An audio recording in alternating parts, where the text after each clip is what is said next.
Welcome to Life List, a birding podcast.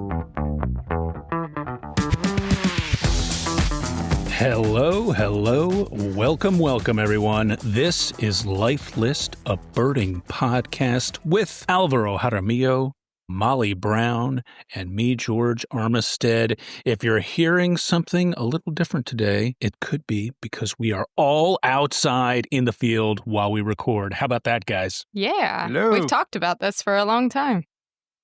Yeah, And then, kind of well, came together. Alvaro's our idea man, so here we are. that's right. Yep. Nostradamus does not just make predictions. He's also an idea guy. They saw me. They saw my picture outdoors, and they're like, "Hey, we could do that." And then I said, "Hey, we could do eBird lists," and they were like, "Oh yeah, we're on it." Yeah. So. Oh yeah, I got to start my eBird list. I got to start mine. Yep. Yeah. And it's not a competition, of course. It's just, I hope what not. are we seeing? That's scary. Yeah, it's scary. You look like you got a lot more sky at the moment than probably Molly or I do. Molly actually probably got a pretty good chunk of sky. Got a decent sky. Raven just came in, so we're off to the races. Yeah. Well, I don't know if you guys can see behind me, like over my left shoulder here, but that I see a tree. It is a huge willow oak. I like to say it is the best bird feeder on our whole property here. I'm at our family farm. My grandmother planted that tree like 80 years ago or something.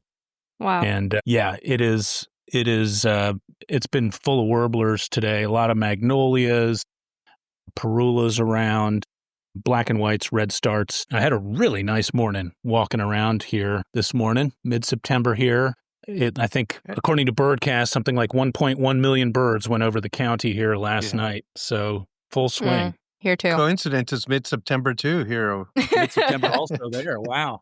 It's at least we're not doing time travel yet, so it's we're keeping it still moderately relatable to people.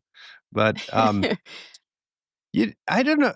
This kind of rings a bell that we might have talked about this at some point. But so yesterday I saw my first northern parula, or whatever you want to call it here. Parula.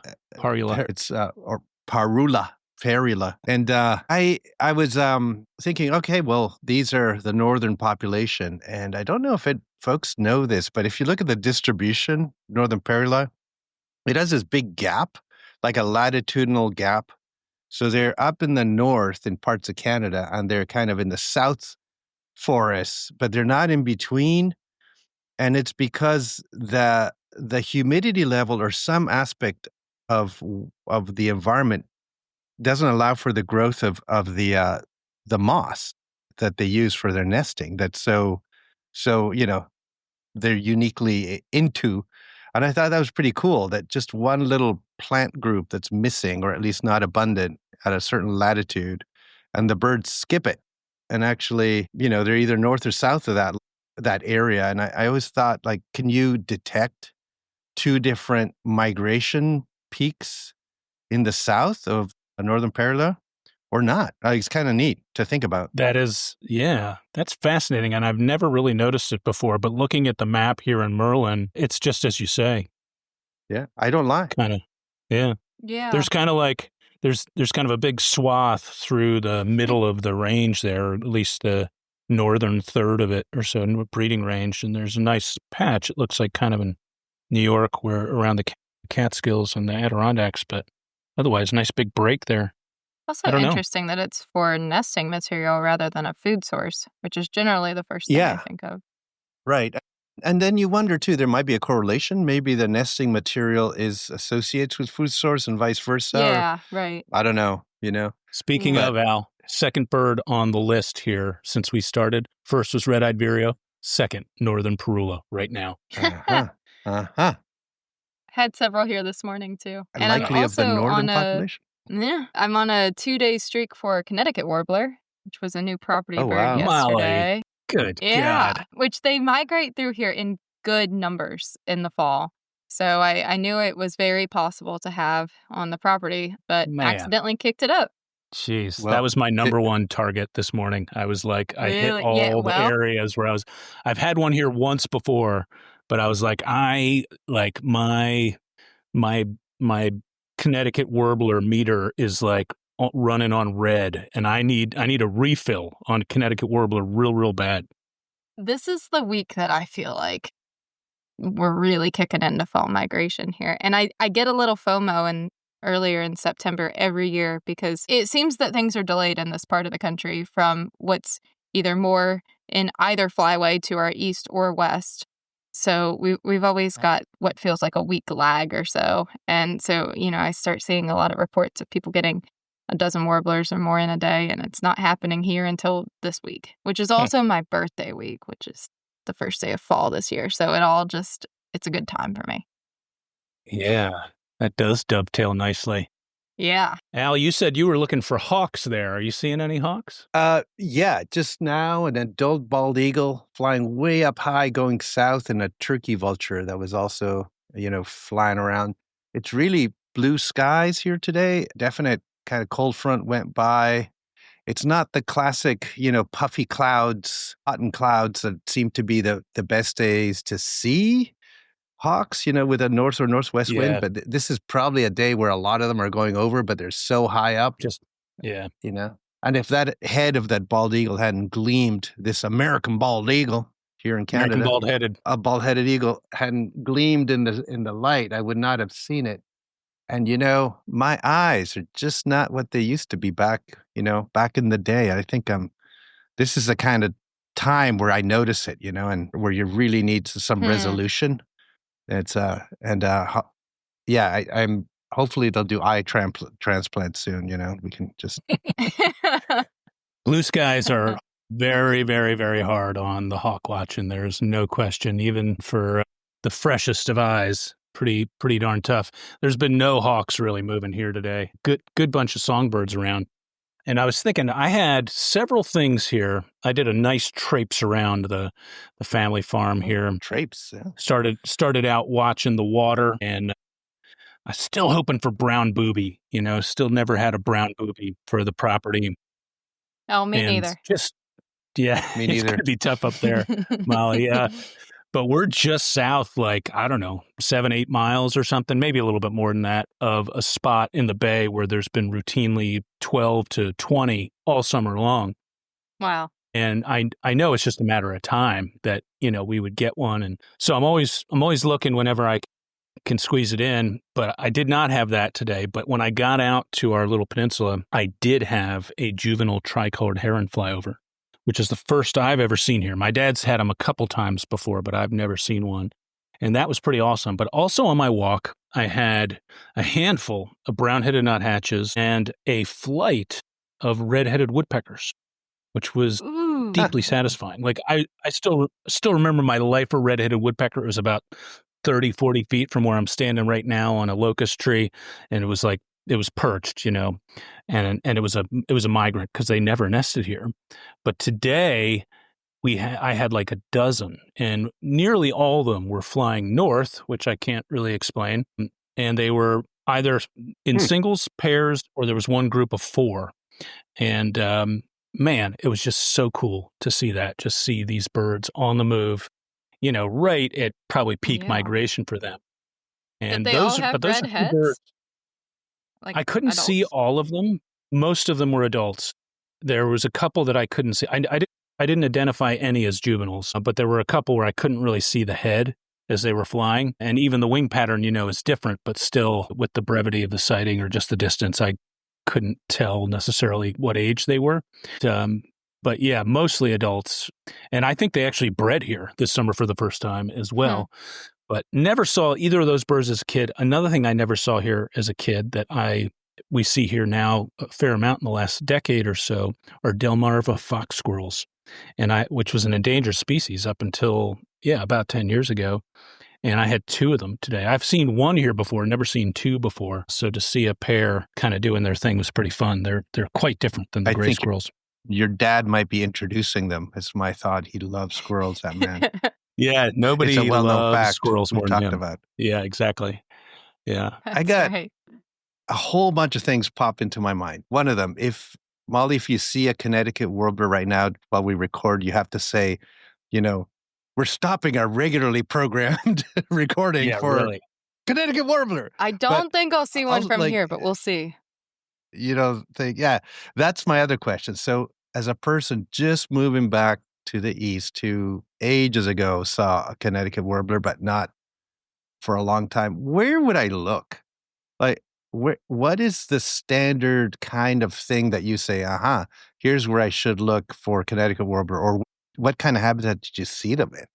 I was actually just talking about this with folks this morning because I also went to one of our fall banding stations here in Morgantown. But here, I've consistently had them on dry hillsides that aren't too steep, but that are hillsides that have a lot of brush and are up against like some successive vegetation.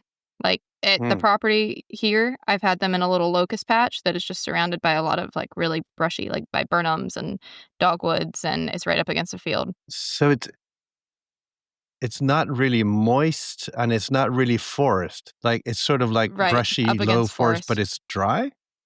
Mm-hmm. Oh, wow. That's what I would say. Interesting. Yeah, like it's not like it's like morning warbler habitat, but if it weren't lush, if it were all kind of more open underneath. Because I feel like in a lot of cases too, I see them where if you get down low, you can just watch them hanging out on the ground really easily. Like it's open enough that you can see them moving low.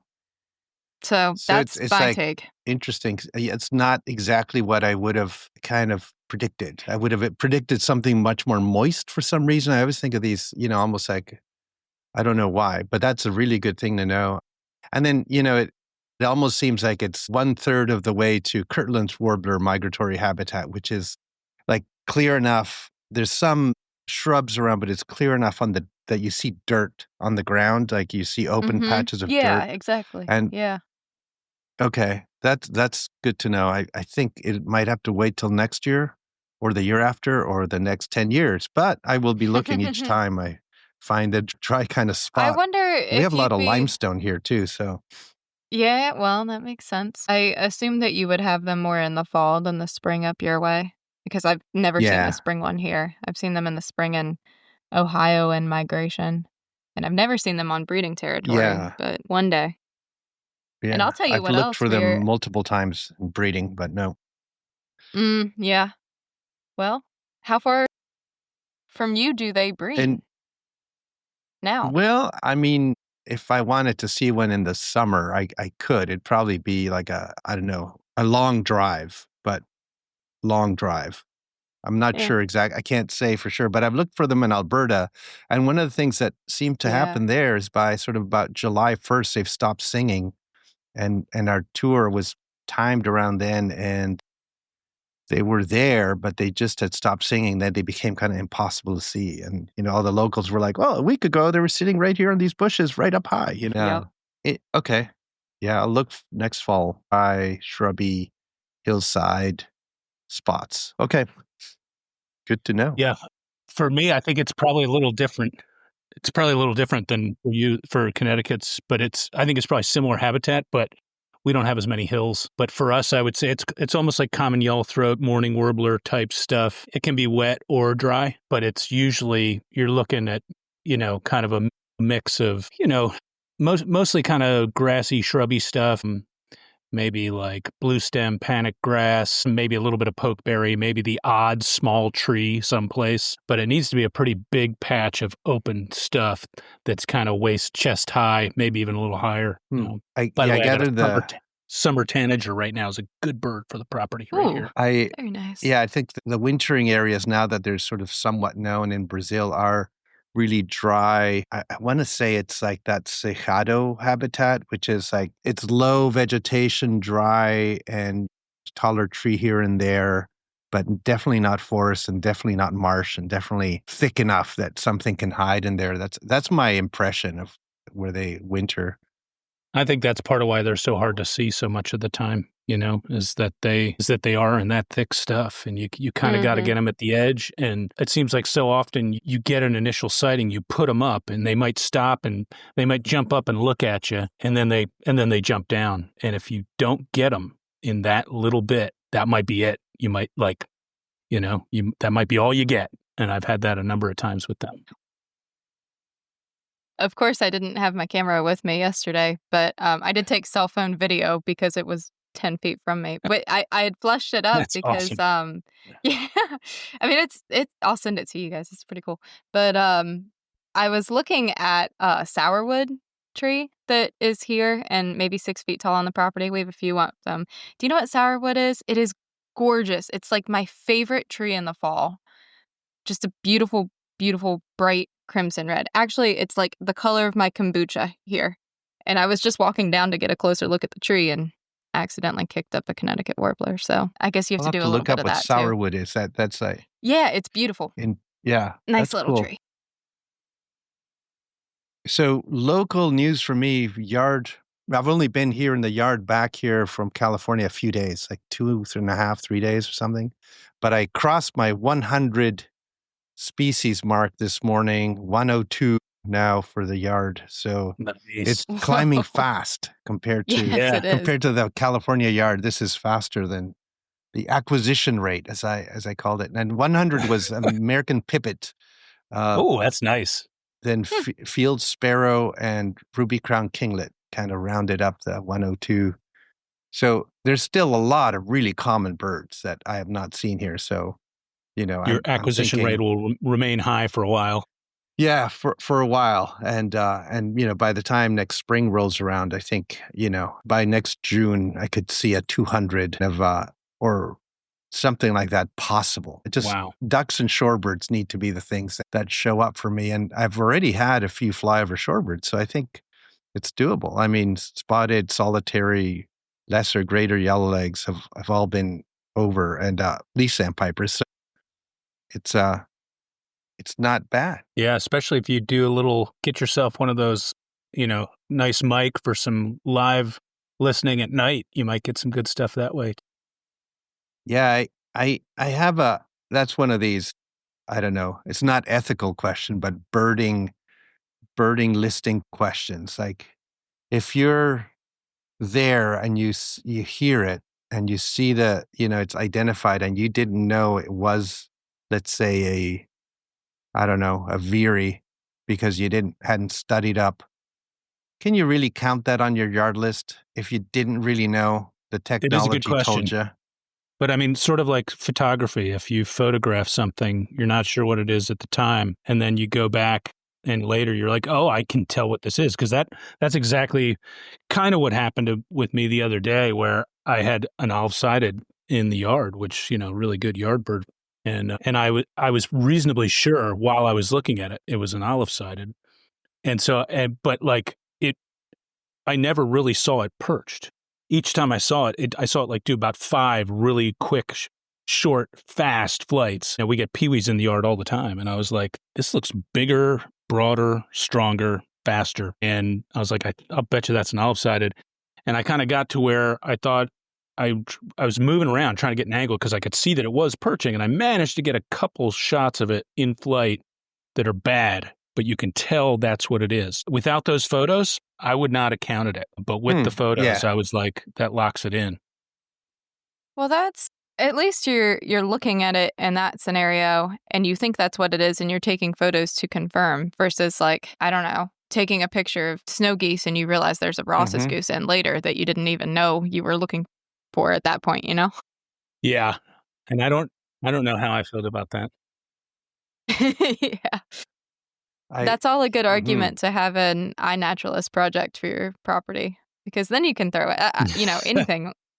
That's not a life list. That's just things that have been recorded at your place. Right. Yeah, I guess there's a different aspect there. I was actually also wondering, like with big iNaturalist projects, like, when you start getting in the hundreds and you're trying to see, max out and see new things, at what point do you just stop remembering what you've seen and not seen? It's like, it must be every little wasp you're photographing, and, by the time you're done, you have 40 photos of the same little wasp that you have kind of I'm getting never there with really my learned. Huron. Oh, we have a lot of my that. Huron Yeah. sachems. Yeah. Yeah, wanting them to be something else. Well, Yes, I mean, exactly. it's collaborative too, right? So when we had our wedding here, I asked everybody to use iNat a lot. So now there are a dozen different people at least who have iNatted on our property. So Yeah, I love don't that. think I was a little nervous when I looked through stuff later that someone was going to have a really cool record that, well, actually one person had a milk snake, which I haven't had on the property. Oh, So wow. Yeah. Wow. yeah, but You know what? yeah, What it's would have been fun. funny is take a picture of you guys and put it up as unidentified lovebirds. That would have been good. Lovebird Spa. Yeah, probably get like a really mean. It's like this is not what Right, we somebody use who's gonna be iNaturalist really for. mad. It's not a joke. The only time I've gotten yelled at on iNaturalist was for a backup camera shot. They don't like it when you put humans on there, is my understanding. Well, maybe not. But your olive-sided flycatcher makes me think of this bird that's causing quite a stir back where we're, in California, Central California, in the Bay Area, the dark-sided flycatcher, which if you're Oh, thinking, yes. okay, I've heard of olive-sided flycatcher, what's dark-sided? It's actually not in the book. In most of the books, it's an Asian species, the real deal. It's actually the group that gave the English name flycatchers to any bird is this group from Asia and Europe. And it's a pretty cool story. We were kind of listening to some of the firsthand accounts yesterday. Molly and I were talking to Chris, and he was we you don't need to know all the background, but we were talking about this. The cool thing was that somebody, like one of the local birders, actually saw this little flycatcher. I think there were two people. It was Eve Meyer and Patricia Lynch. And they saw this thing and they both said, this thing is weird. It's not the normal stuff. And they kind of put the word out that come and see this flycatcher. And they did a description. And I think for a lot of people, they would have heard or seen this description, looked at it, and just sort of said, there's a lot of flycatchers out there. It's probably a peewee. It's probably a, whatever. It's likely not a big rarity. But one of the local birders, Garrett Lau, who traveled with a lot, he's a good friend, was a superb photographer, went Yeah, out, really good photographer. photographed it. And it was like, and he said, basically, I think this is a dark-sided flycatcher from Asia. Wow. And this was hours later. I mean, the whole situation didn't take long. And what was really funny is that people on it was a listserv at this point, got this info about the bird, then the photos that were supposed to be attached to the message, and not everybody got the photos. So some people were seeing the photos and others were like, where are the photos? What the heck is going on? And, like the fever pitch of interest is suddenly like building. And then the photos come out and people are like, oh my God, and then it goes out on all the other channels. And apparently we've gotten to the point now, I guess it's day 3, that first it was first hour or so, the real locals, by the afternoon, a lot of the people from the Bay Area, a lot of my friends were there. By the next day, it was sort of the rest of the state was showing up. And then I think now it's like all the people from outside of the state have flown in and are hundreds of birders have been seeing this. What I think is a really fun looking bird. It's a brown thing with spots, a little streakiness to it really doesn't look like much, but it actually has a funny shape and it's got big eyes. It kind of looks cute.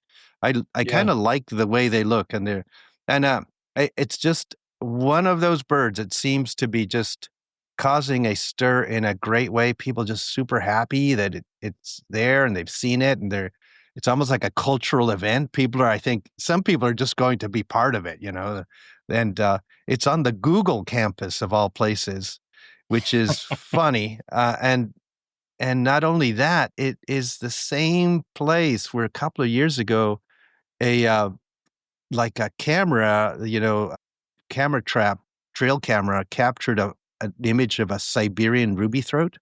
So it's the same place. So the place is kind of magic. Unless there's like a Google employee that brings stuff in and just lets it go in the backyard. But I don't want to start any rumors. Yeah, a little suspicious. But isn't that cool? That is wild. Yeah, I mean, I think for folks that aren't familiar with it too, like this is a bird that from a North American perspective, I don't remember how many records there are for Western Alaska. I don't think there are any mainland records, maybe, aside from this. Might be Barrow, actually, believe it or not. Oh, really? Okay, because I know that there's records from St. Paul Island and the Pribilofs and Attu and maybe St. Lawrence Island. I don't know. But, it's of that genus of flycatcher, the Muscicapa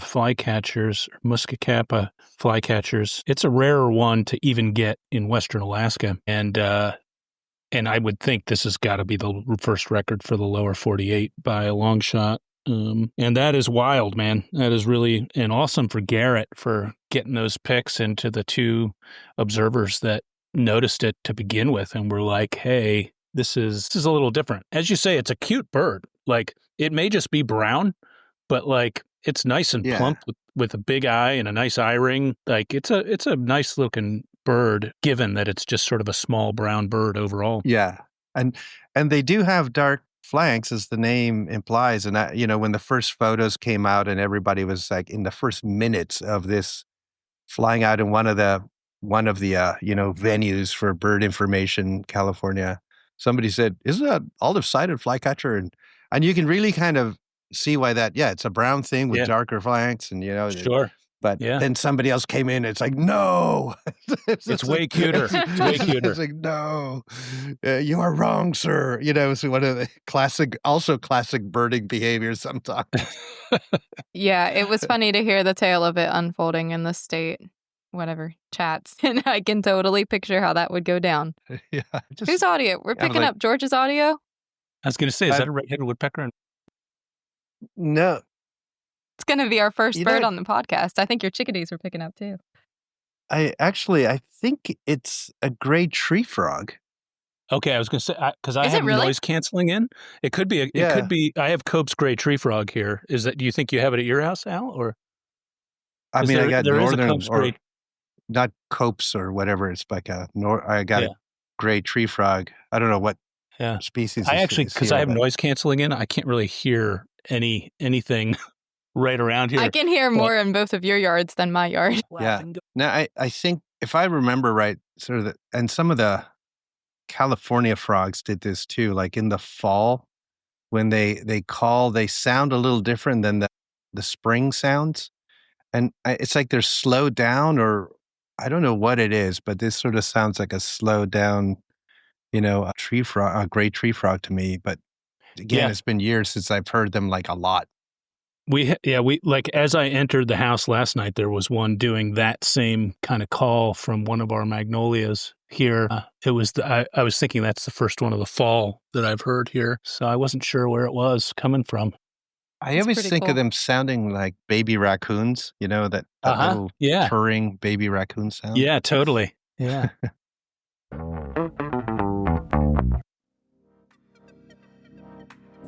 Hey, Life List friends.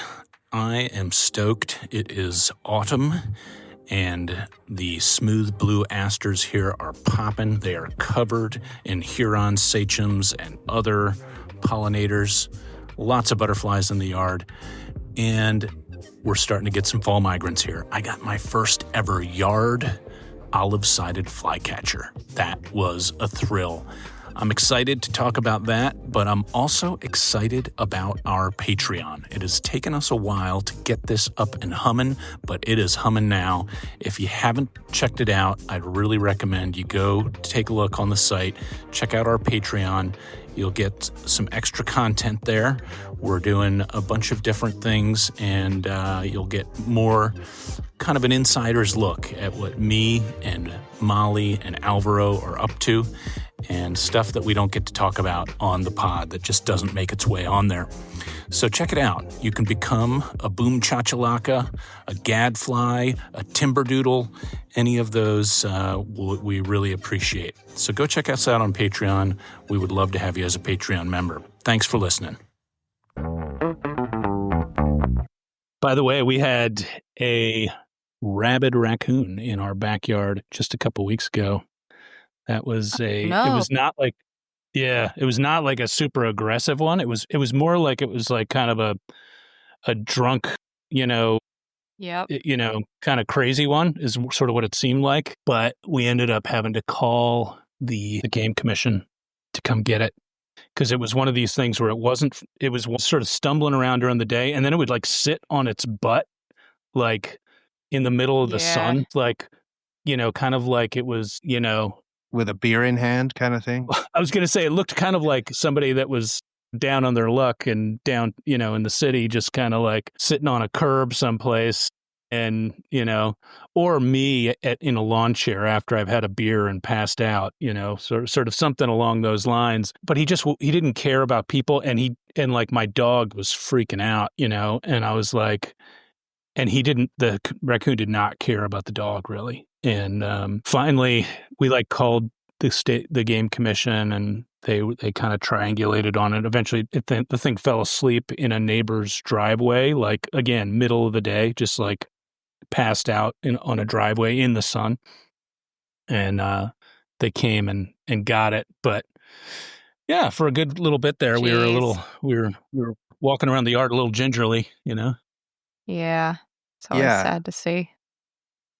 Yeah. Well, at least you didn't have to do anything to contain it. Yeah, I was nervous about that. And some of the neighbors were like, Yeah. oh, he's just a little sick. We'll throw him in a box and take him to a rehab place. I was like, I wouldn't recommend that, I don't think that's a good idea. Yeah. It's bad. There are a lot of rabies cases reported around here right now, too. You have nuthatches up there, George?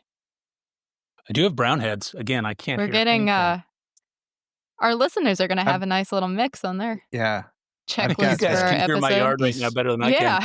I've got eastern white breasted. I just saw right now, but I've got the headphones on, so I too not quite hearing if they're calling. Yeah, I feel like I might be hearing the brown heads because I'm Yeah, right I'm hearing underneath them. a huge old loblolly pine, and they love that, and they've become feeder birds for us here It's pretty as cool. well. Yeah, We've also had a ton of red-breasted nuthatches in the area, including hanging out here Yeah. around home. So I'm happy to see that starting up. so much fun when those things are on the move. Yeah, Maybe this is one of those things worth kind of like researching, because it could be a complete, lie of a story. But I think some of the aspects of the behavior of vampires and the idea that, sucking blood and all this crazy stuff comes from people who had rabies wow. back in the day. Whoa. And there's some element of it that might be true behaviors, and I don't afraid of water. And there's I remember reading something ages ago, but rabies is scary stuff in any case. And definitely we're better off today with some of the vaccines that we have that people Oh my have God, yeah. created versus in the old days when you had to get 13 shots to the stomach or whatever. Do you remember that? Like, that was so scary sounding that no kid wanted to get rabies. It's like, Yeah. chop my arm off, but don't give me rabies. No, it's supposed to be a pretty painful series of, Yeah. yeah. I just saw something cool fly by, but I don't know what it was. Just flew by. This is very much the height of monarch migration here. Do y'all see a lot of monarchs in either of your patches? Yeah. Yeah. Yeah. In fact, our Yeah. milkweed here that we planted has been destroyed, and it's been destroyed by monarch caterpillars. Like, I came down at first, I was like, oh my God, what happened to all the milkweed we planted? And I was like, oh, I guess that's kind of what should happen to it ideally, is that there's a lot of cats. But yeah, they munched it up, man. There's almost none left. Those aren't the ones that are migrating through your yard, though, right? Right. They're the ones that bred in your yard. So This was maybe 3 weeks ago. yeah. But Oh, yeah. yeah, there are a lot of migrants right now for sure. I'm only down here every so often. Right. When we have the right days on like ridge lines, particularly on, I think, like a kind of heavy, foggy morning that's holding them down, you can see dozens and they're all lined up. I mean, like you see, I haven't seen them in wintering grounds, but it looks like that. And you'll see 100 of them or a few hundred of them. And I don't know if that happens in a lot of places where you see migration or not, but you can see it here. You mean like It's great. you see them you see them They're like moving? Or you hanging on a tree, like before they take off in Oh, the morning yes. when they're waiting to dry off. I've seen them a few times like that around Cape May and especially at Cape Charles in Virginia, where they come in to roost kind of. And yeah, I know my mom once got to see a huge roost with Mark Garland in Cape May. I've never seen anything quite like they saw, but yeah, I've seen dozens, Yeah. Yeah, it's fun. I wish I would have kept track of them here today. I don't know how many I've seen, but maybe 100. just Yeah. flying. Wow. That clumping happens like on the North Shore of Lake Ontario, Lake Erie. Like I remember seeing it birding in Toronto, but here where I'm in this peninsula, I kind of see them go by and no concentrations. I may just have not gone to the right spot. I probably have to go to the south, right at the edge of the lake. Right. But merlins, a lot of merlins flying through here, and I'm kind of Mm. confused as to whether they're locals or they're migrants or what. And a lot of blue jays going over. Like while I've been talking, I think 15, 20 blue jays have gone over. Very Nice. nice. It's kind of fun. I had a merlin here, but when you have them around here, there's really no question. They're all migrants here, although that is a bird that is exploding as a breeder. I mean, that was a bird that 20 years ago, it pretty much kind of bred only along the top tier of counties in Pennsylvania. And now I think this year there was one nesting in one of the ring counties of Philadelphia. I think it might have been Bucks County or Montgomery. I can't remember. But there was a breeding pair. Again, unthinkable not so long ago, but they really are expanding their breeding range, at least in the Northeast, it seems. Yeah, they didn't breed here when I was a kid. Like now they're breeding all over Ontario, like Southern Ontario, and they tend to love big the the conifers, like the big spruces people plant in the middle of the towns. Mm-hmm. Big, huge spruce by a big church or something right in town. That's kind of where they breed. They grab these sort of not in a sense non-native kind of habitats Right. and But just expanding into it. But it works for them. Yeah, yeah. It's superbly interesting how that's expand. I thought they were really a boreal bird, but the first time I saw them in an urban situation I think it was Calgary, and they're like, they nest here in town. They really like it in town. And I thought, I guess, well, peregrines like towns, and this Merlin seems to like more the smaller towns or smaller cities rather than the big cities like the peregrine. Maybe Yeah, the different falcons will segregate to town size. So villages will be kestrels, small cities, Merlin, large cities. I don't know what to do about gerfalcon. Yeah, It's Molly. funny. Ooh, I don't know. That's a good question. It's peregrines that I would say are expanding a lot around here. So I think that would shoot your theory in the foot because they are not in towns around here. We don't have towns for them. Yeah. I think it's the no, Edmonton mhm. Christmas count. I believe it's the Edmonton Christmas count that typically has the North American high. Well, the content, the count, Mhm. the high count for Merlins and because there's something like 400 or 800 feeder watchers on that count. Somehow there's like a big effort to get people to watch their feeders and contribute to the Christmas bird count there. And sometimes they end up with, triple digit Merlins, which I suppose could involve some double counting, but still there must be, it is a town that is probably got a lot of boreal species in terms of trees around and has a lot of Merlins as well. You know what? While you were talking, I saw a Merlin attack another Merlin, and the one Merlin like puffed out his throat and it looked all white, almost like in anger, and they just went off to the west. So I think they were migrants. Weird. I got a monarch cruising by me right now, monarch.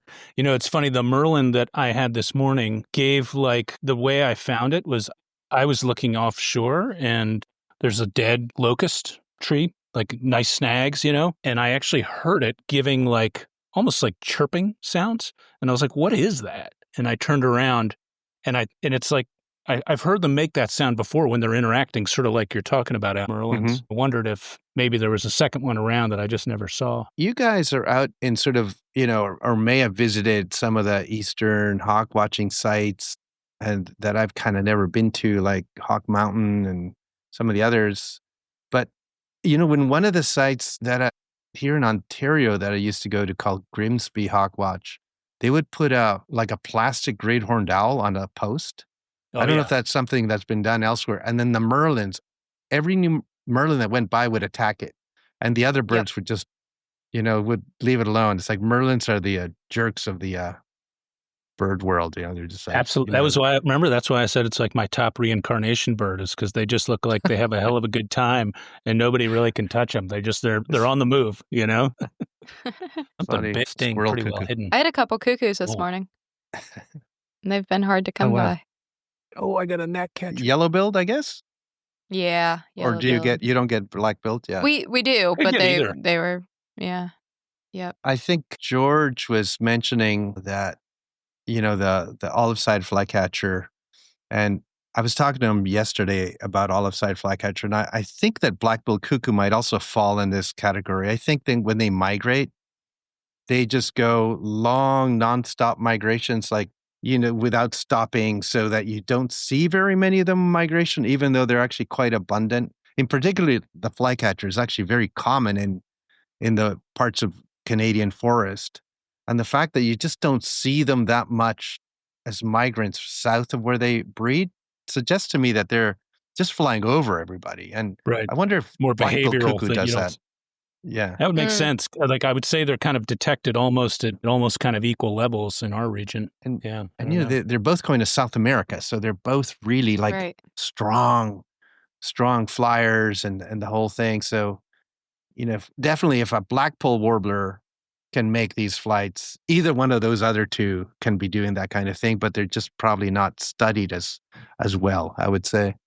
My guess, like how everybody's looking up in the sky as we're talking. Like, I know. Yeah, we were saying we're recording video for this too. We'll see if that ever sees the light of day, but it's just us looking in different directions. Yeah. It's like the classic birding, when you're a bunch of birders outside talking. I'm sure your wedding was like that. Like everybody was looking everywhere, which way. And if somebody had videotaped it from the outside, they would have said, these people have some kind of strange, behavioral social issue, right? Yeah, exactly. Yes, that would be called birding. It'd be called birding. Yep. Luckily, it was so cold, I think activity was down and everybody was just waiting for the ceremony to be over. That's all right. Well, in not good news for the property, which we call Vandalia here, I've talked to you both about this offline, but officially received the contract that our property is slated for a new power line to come through. Which means it's clearing about a fifth of our land, taking out all the trees and everything. And we have to relocate our guest cabin. And it's a data center that's going in Washington, D.C., and they're sourcing their power from south of Pittsburgh. So it is planned to come through this corner of West Virginia, and they're just waiting for their final permit from the state of West Virginia. So if anybody has any anger at the world and wants to take it out, they can write a comment on this power line and submit it. But, we've known that this might be coming for a while. We heard about it a few months back, that there were like 4 proposed routes and we were one of them. And it turns out this was the one that they picked. But I will say, I decided that if it does happen, it's not going to go through where our current house is or where we plan to build a house. So I don't think we'll move. We are going to seed that sucker with the coolest wildflower mix from a native nursery and fix it up into the best meadow habitat that we possibly can. And as much as I don't want this to come through, that is not too bad of a silver lining, I suppose. So we'll see what happens next. Maybe you'll get a falcon on one of the power poles someday. Maybe. I'm trying to find silver linings here as well. I know. Well, we have a kestrel nest box up that hasn't been used the past 2 seasons. I thought, well, that'll increase our kestrel habitat. And I don't know. We'll see. Oh, cicadas stirring up here. What you got, George? Mm-hmm. I got a Philly Vireo. Oh, whoa. He's are you sure it's not a Western warbling vireo? Yeah. Western warbling vireo. It really is. Holy shit. Is that new for you there? Yeah. It is definitely new for me, and I don't know if my dad has had it here before. Wow. You gonna go get him? I was gonna say, there he goes. Wow. Oh my God. No proof though. No proof. Oh my God. Sorry, I'm losing my mind. Wow. What's the status of? I mean, it's annual, in the county for sure. There's certainly a smattering of that come through, but it's scarce, It's like It's a hard bird to get down here. Hard bird on the Eastern Shore. I feel like it's one of, I don't know if this is true exactly, but I think it's one of those birds that kind of hugs the fall line and the edge of the Piedmont. And once you get kind of south of that, it becomes less common. And like if you look at warbling vireo, it's practically absent, really the southeast. I don't think Philly vireo is quite that bad. I think, my experience is off the fall line. As somebody who lives right at the edge, I've not seen him much on the Delmarva Peninsula, and I've seen him much more often in the Philadelphia area. Well, you would hope so. I mean, it actually took me a long they give time it to that get him there. stupid name then? Yeah. Oh my God. Wow. Yeah. Don't tell me it's named for rare. the cream cheese or something. I think my dad's taking a nap. Otherwise, I would definitely also pause it's not the moving podcast. so quick. Sorry. that's No worries. really exciting. It's pretty cool. Yeah. It's not a bad start to our birding while We're gonna have to do this more podcasting. often, Molly. Yeah. Yeah. Yeah. Yeah. It's Somebody's well- got a blue jay. yeah, Blue Jays, and I've got 2 ravens actually over here too. 2 ravens. So it's like the ravens are taking over the world just like the merlins. So it's They really interesting. are. Yeah. I'm watching a bay-breasted warbler they've been around Ooh. for a week or so. I've had them daily. One in late August and then none since. I've been looking for them down here. Huh. I've also had a lot of Tennessees and a lot of palm warblers the past few days. It seems like it's been a good Tennessee year. Huh. Good Tennessee year. I wonder if that means it's the budworm. Bedworm. Yeah. Yeah. Wow. I have like questions every day here because I don't have the context to know the nuances of things, but so obviously you're in Canada, so you have Canada geese around. But today, like a lot of Canada geese just sort of were around, and they were flying and acting like they were just, they're moving from one place to the other way more than usual, and then at least 2 flocks high flying. And I thought, do Canada geese, like migrant Canada geese, arrive this early? I would have thought October would have been when geese would show up. And then Canada geese are such a mess because you have all of the introduced populations that are giant Canada geese type populations that are quasi-migratory. And then I don't know where the wild migratory ones come from here. And I ended up with so many questions that I don't even know where to answer them. It's like, Yeah. this nuanced Right, how kind would of you stuff. begin? Yeah.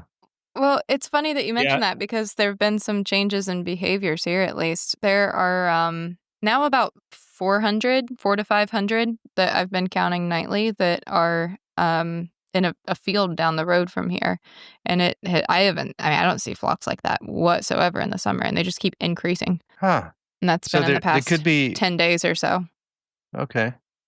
So there could be local movements and stuff, and maybe an actual migration's happening. And yeah, I'm kind of keen on. I thought, okay, well, if it's migration and we did have north winds overnight and all that, why not ducks? I did not see any ducks show up, and I thought, well, I guess they're not all coming from the same place or the same situation, but I was kind of perplexed as to this early in the season having geese moving through, but I guess maybe so. I've had some small groups as well at home in Philly moving, and I have wondered, whether local. Typically, I would not figure any migrants until October, really. Any real migrants for us until October in the Philadelphia area. And, but yeah, it's a mess now, as you say, like even the hunting season has gotten all screwed up on those. I don't know where it stands now, but people were joking that they should just start, throw a keg of beer on the back of a golf cart and, close the golf courses for, a week or so. And that'd be the best place to hunt them. But there wouldn't be much sport in it because, those things don't move around a whole lot once they're out on the fairway or the greens. Yeah. I suppose so. The one fun factoid I remember about some of these local, golf course geese is that when they go to actually molt, they do have a molt migration, and they will move to areas actually sometimes substantially far to the north to go molt and then come back. Like I think there's some of these ones even in Toronto that were going up to like James Bay molting and then coming back down. And I thought, that's insane. That's really weird. And Wow. again, better to check up on my faulty memory, but it was. I would have guessed surprised. those things just never moved that far, but that's fine.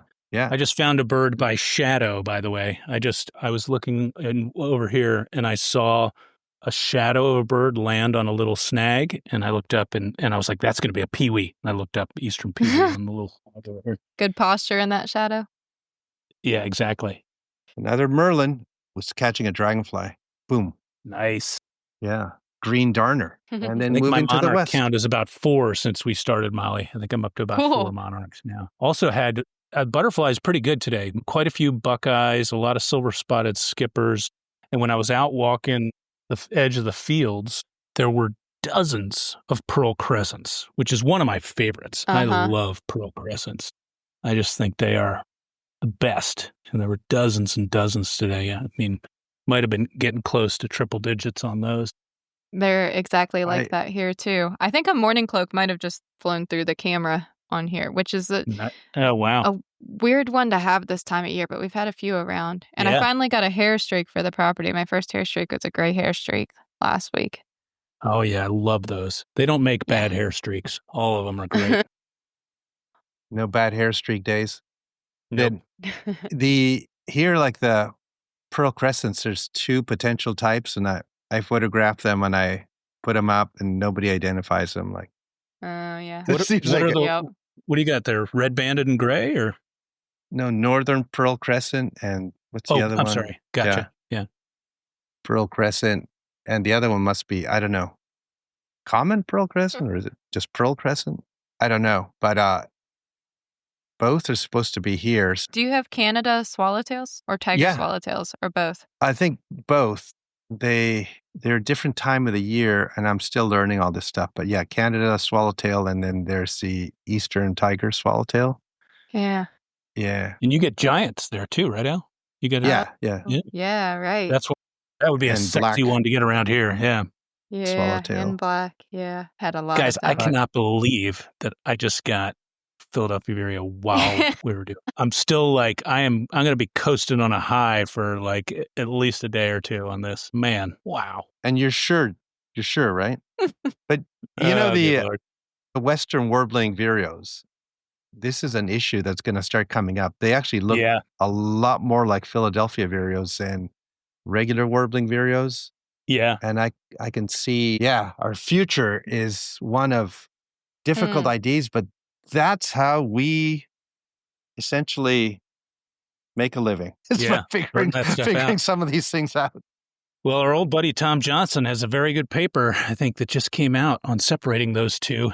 I forget where it's published. If it has been published yet, it's got to be very soon if it hasn't been. But I think it was spawned by one that they had in Cape May in winter, and they had to kind of sort it out. And I think eventually they did sort it out as a Western. So yeah, there will be more to examine with that. What I will be very interested to see with the Westerns that make it east is if there's a real pattern in the timing. I'd really be very curious about that. Yeah.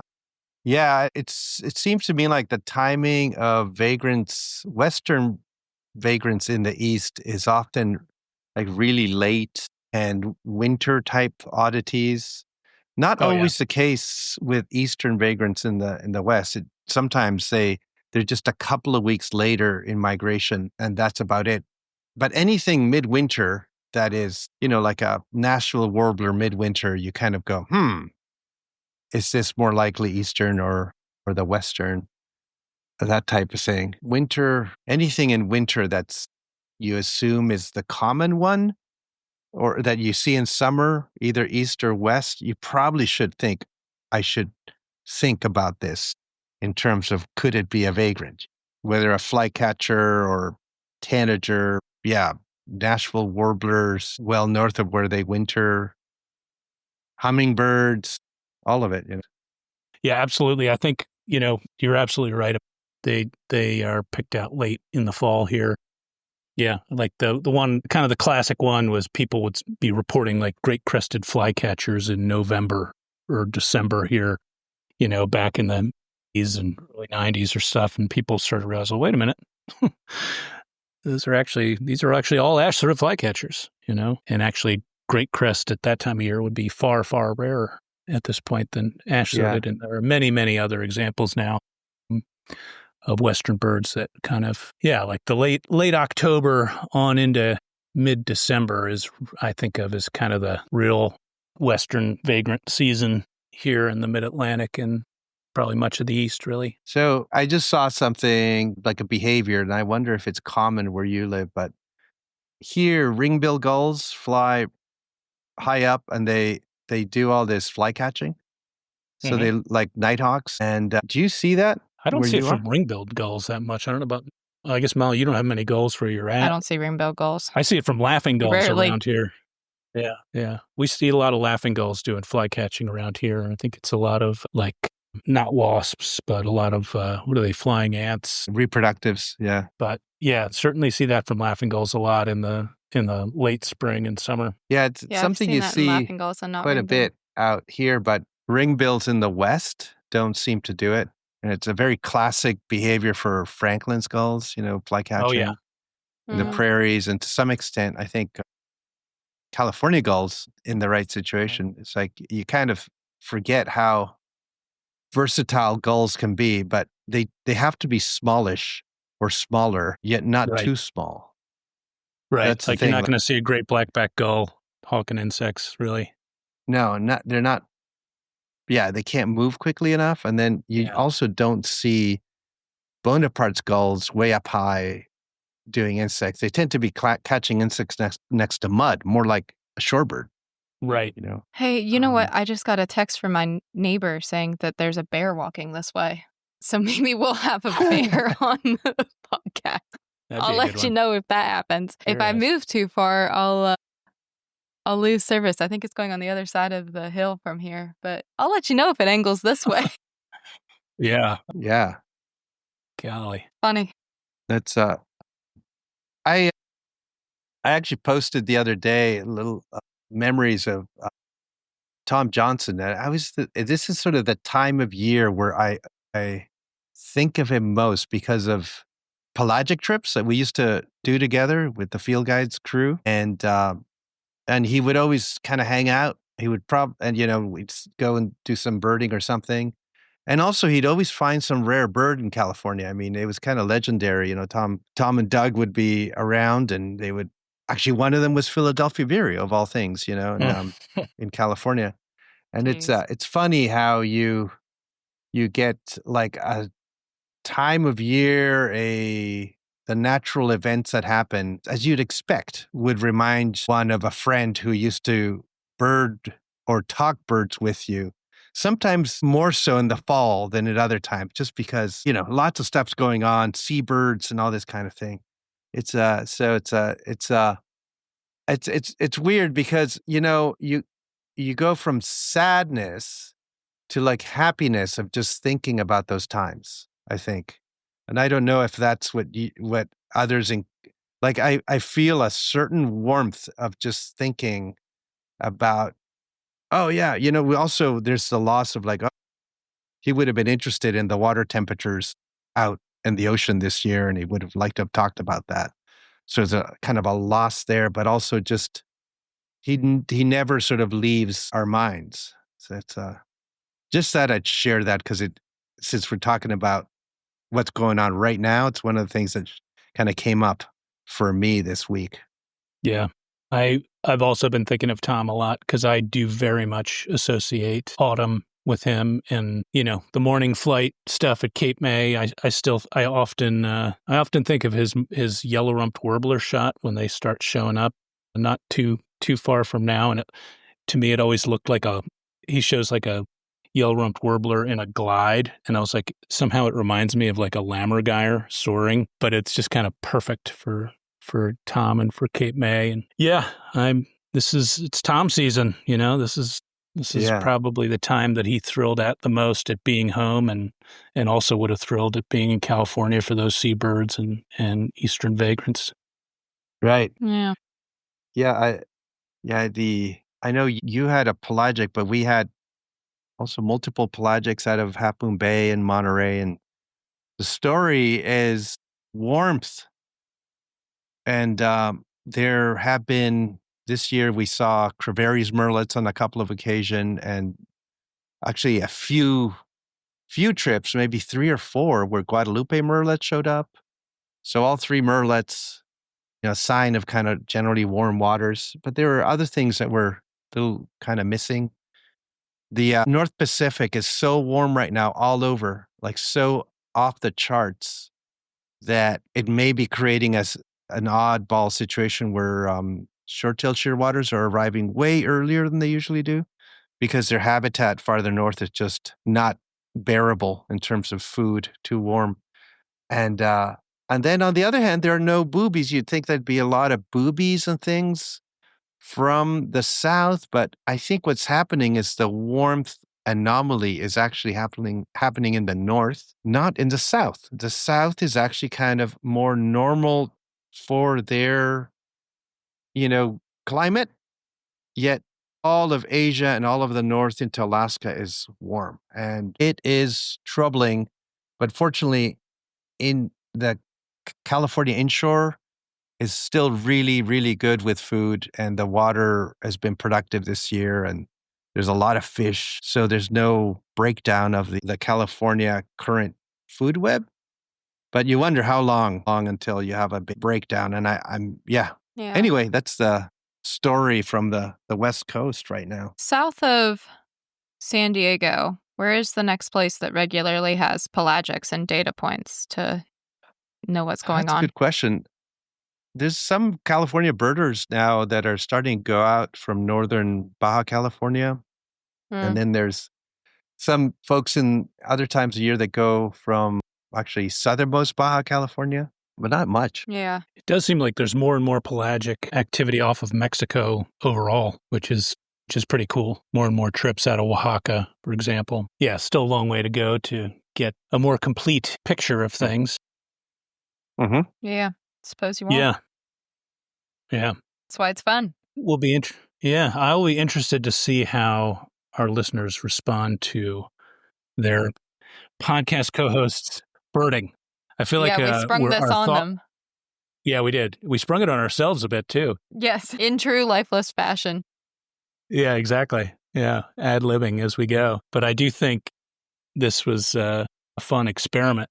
And I sort of feel like our thoughts have meandered a bit as we spot bears or spot birds or wonder if bears are going to wander into view. Now, see, that is not unlike a normal podcast for us. It's just different content. That's true. Just outside, bigger chance at higher volume, I guess, variety. Yeah. Nice red spotted purple drifting in. Looks like he's going to land right here. Oh, there's 2 of them. Nice. Yet I think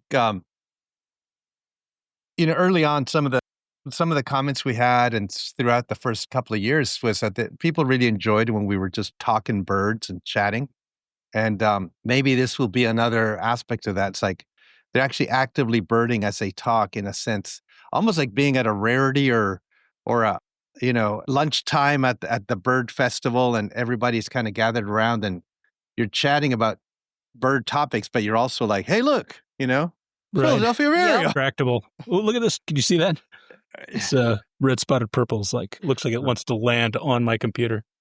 Here we go. Wow. Yeah. Well, I'll tell you what, if you both send me your checklist, I'll put all of our checklists in the show notes too. People are curious Sweet. what we've Mine's had. short but sweet. So yeah. Oh man, that plane is destroying me right now. Yeah. It's the realities of life, right? We have to contend with planes. We have to contend with stupid power lines going through. And then on the other hand, we have these birds and potential meadows and other things that keep us happy. Yeah.